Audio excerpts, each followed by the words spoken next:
চাকরি পাওয়া মানে শান্তি নয়, চাকরি পাওয়া মানে একটা সাময়িক সাফল্য আর সেই দমবন্ধ পরিস্থিতিটার থেকে মুক্তি, যেটা তোমাকে একটু একটু করে টুটি টিপে ধরছিল।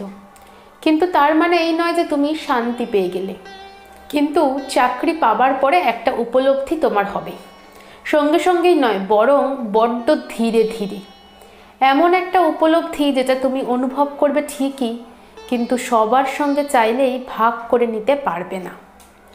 এমন একটা উপলব্ধি যেটা তোমাকে সব দেবে যা তুমি চেয়েছিলে, কিন্তু কোথাও না কোথাও একটা শূন্যতার সঙ্গে, যেটা তুমি কখনো চাওনি বা ভাবোনি। চাকরি পাওয়ার পরে তুমি বুঝতে পারবে যত উৎসব, আয়োজন, অনুষ্ঠান, উদযাপন সবই পায় তোমার প্রচ্ছন্ন উপস্থিতিতে এবং বাস্তবে তোমাকে ছাড়া। তোমার মন পড়ে থাকবে সেখানে, কিন্তু কাজের বাধ্যবাধকতায় তোমার শরীর উপস্থিত থাকবে 3x2 আয়তাকার টেবিলের সামনে রাখা নির্বিবাদী চেয়ারে, অথবা কোনো পাণ্ডববর্জিত পথে রাতের ডিউটি দিতে দিতে। যারা খুব আষ্টেপৃষ্ঠে জড়িয়ে থাকে তাদের নিজের মানুষের সাথে আর গ্রামগঞ্জের সাথে, তাদের আড়ালে কোথাও চোখও ভিজতে পারে। চাকরি পাওয়ার পরে বুঝবে দায়িত্ব আসলে একটা প্রশংসাহীন কাজ। করতে পারলে কেউ প্রশংসা করবে না, কিন্তু না করতে পারলে কেউ সমালোচনা করতেও ছাড়বে না।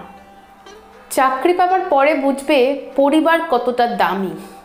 তার আগে পর্যন্ত তোমার যত ব্যর্থতাজনিত রাগ, ক্ষোভ সব কিছু যে পরিবারের ওপরই দেখাতে, বড্ড মিস করবে তখন তাদের। এতটাই যে মাঝে মাঝে সব ছেড়ে কিছুক্ষণের জন্য চলে আসতে ইচ্ছে করবে, কিন্তু পারবে না। চাকরি পাওয়ার বেশ কয়েক বছর পরে তুমি খানিকটা বাদ্যযন্ত্রের মতো জীবনযাপন করবে। একই নিয়ম, একই সময়, একই কাজ, রোজ একভাবে, নিয়মিত, অবিরাম।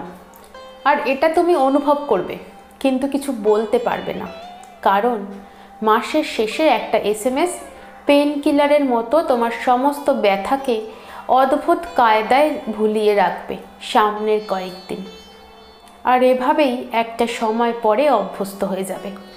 আর কিছু মনে হবে না তখন, শুধু মানুষ বলবে বদলে গেছো তুমি। আসলে তুমি নিজেও জানো তুমি অনুভব করেছো সবই, কিন্তু সবটা সবাইকে বোঝাতে পারোনি।